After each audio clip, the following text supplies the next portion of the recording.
Voici donc un exercice de mathématiques que nous avions en face de nous ce soir. Alors cet exercice porte sur les congruences modulo, comme vous le constatez déjà. Alors ici, l'objectif de cet exercice consiste à compléter les pointillés qui sont là. C'est bon. Alors en d'autres termes, on nous dit, alors je rappelle ici que cette expression signifie ici, c'est bon, la congruence. La congruence, et ici nous avons donc le modulo. Donc ici nous avions 5 congrus.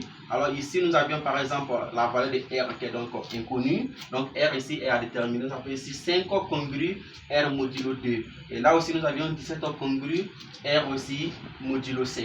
L'objectif consiste à déterminer ici la valeur de R. Alors dans la première partie, on sait très bien que d'après la propriété, on dit ici que A congru B modulo N.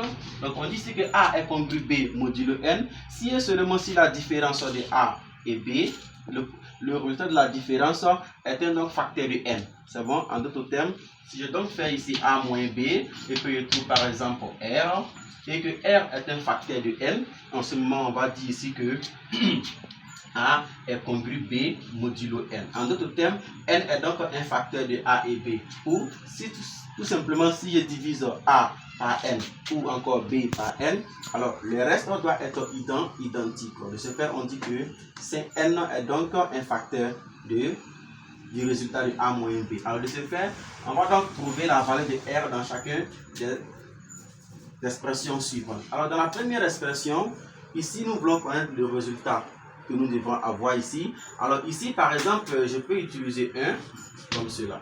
Alors si j'utilise 1 et que je fais par différence 5 moins 1, il me reste 4. Alors quand j'observe bien, je vois ici que 4 est un facteur de 2. Parce que 4 divisé par 2, effectivement, on a un nombre antinaturel. Donc du coup, on peut mettre ici 1, c'est-à-dire que 5 congrue 1 modulo 2. Alors de ce fait aussi, on peut faire aussi pareil. Alors ici, je peux donc placer ici par exemple 7. Parce que si je fais 17 moins 7, il me reste tout simplement 10. Or 10 est un facteur de 5 parce qu'on peut donc diviser 10 par 5 et il nous reste 2. Donc du coup, 7 et 1 sont donc des expressions de R. C'est ce que j'ai demandé de déterminer ici. Alors ce que je voulais aussi rappeler, c'est que ici, si je fais par exemple 17 divisé par 5 ou encore 7 divisé par 5, le reste doit être identique. En d'autres termes, la différence de 17 et 7 doit être un facteur de ce qui est là.